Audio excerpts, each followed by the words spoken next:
Je vais vous raconter une histoire qui s'est passée au nord du pays du Bénin. C'est quelqu'un qui avait voyagé, qui s'est rendu au pays des Mossi. Les Mossi, c'est un peuple du Burkina Faso. Et quand il est revenu du voyage du pays des Mossi, il racontait à son ami que, au pays des Mossi, il y a tellement de karité et de beurre de karité qu'ils construisent des châteaux en beurre de karité. Et son ami lui dit, ah bon, qu'est-ce qu'ils font quand le soleil se lève? Et là, il répondit en disant, quand le soleil se lève, moi, je ne suis plus là. Je ne suis plus là. Oui, je vous salue, chers frères et sœurs, en Christ, dans le beau et précieux nom de Jésus-Christ. Et vous qui nous écoutez aussi sur la ligne, je vous salue aussi. Que Dieu vous bénisse et qu'il vous fasse du bien. Aujourd'hui, nous allons lire la parole dans Jean, le chapitre 2, versets 1 à 3. Là-bas, on nous dit ceci. 3 jours après, il eut des noces à Cana, en Galilée. La mère de Jésus était là et Jésus fut aussi invité aux noces avec ses disciples. Le vin ayant manqué, la mère de Jésus lui dit, « Il n'y a plus de vin. » Prions. Père, merci pour ton amour, merci pour ta grâce, merci parce que ce matin encore, tu nous réunis autour de ta parole pour écouter cette parole qui va nous faire du bien, qui va nous transformer, qui va nous bâtir, qui va nous aider, Seigneur, à aller loin dans notre foi et dans notre combat de foi, au nom puissant de Jésus. Amen. Amen. La Bible nous dit que Jésus était parti aux noces de Cana. Il n'était pas parti seulement, mais c'est parce qu'il était invité. Lui, ses disciples et sa mère aussi. Mais arrivé à la fête, il s'est passé quelque chose. Ce qui s'est passé, c'est que ils avaient eu un problème grave, problème que nous aussi nous pouvons avoir.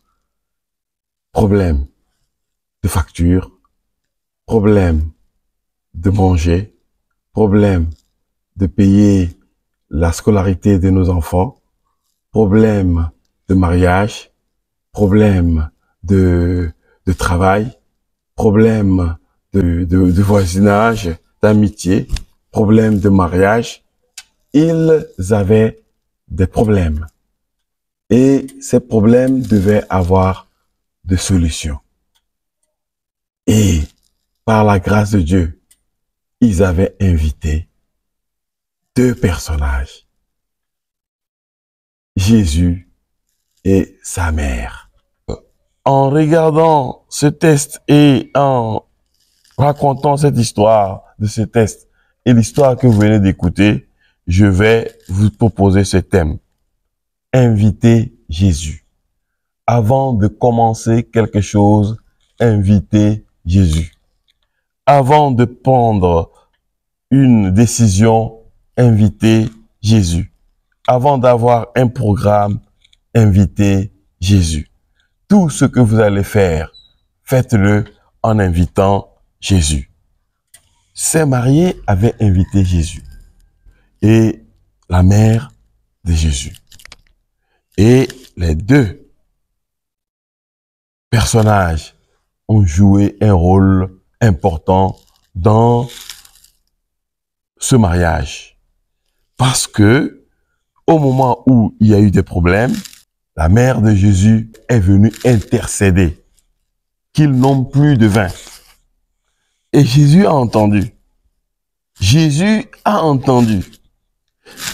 Et Jésus savait que sa mère sait qu'il était la solution. Et qu'il avait la solution. Et sa mère aussi sait que Jésus quand il va entendre, il va exaucer. Il va répondre. Il ne va pas rester indifférent. Et Jésus, quand il a entendu cela, effectivement, Marie ne s'était pas trompée. Malgré que Jésus a fait cette remarque en disant « Femme, que me veux-tu? Y a-t-il entre toi et moi? Mon heure n'est pas encore là. » Malgré qu'il a dit ça, il est intervenu. Il est intervenu en demandant aux disciples d'aller chercher de l'eau et de remplir les jarres pour qu'ils transforment cette eau en vin. La solution était là. Marie a intercédé et Jésus a répondu. C'est pour ça que c'est très important, nous, chrétiens d'aujourd'hui, dans tout ce que nous allons faire, faisons tout pour avoir Jésus qui est la solution. Et ayons aussi avec nous quelqu'un qui peut intercéder pour nous. Quelqu'un qui connaît vraiment Jésus.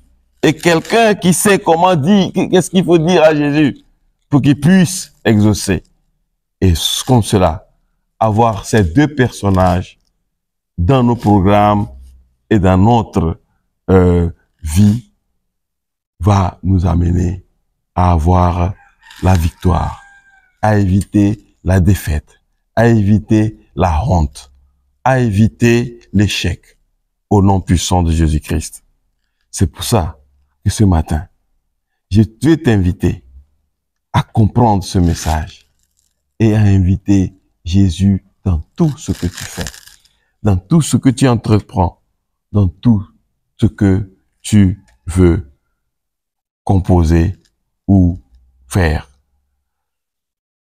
Oui, en écoutant cette parole, je prie aussi que tu comprennes la valeur de l'intercession et la valeur de ceux qui intercèdent.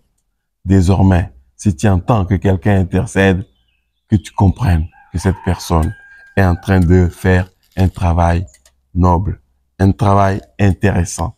Et même si tu comprends que quelqu'un intercède pour toi, tu seras content et tu vas mieux le considérer. Considérons ceux qui intercèdent parce que ils font un travail excellent. Et aussi, invitons Jésus qui est la solution. Au nom de Jésus-Christ. Amen. Que Dieu vous bénisse. Amen.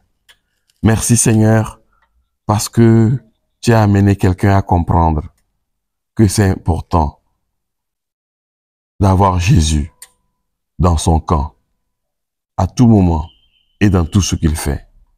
Oui, Seigneur, merci d'avoir amené ton peuple à comprendre que c'est important de aimer intercéder et d'aimer ceux qui intercèdent.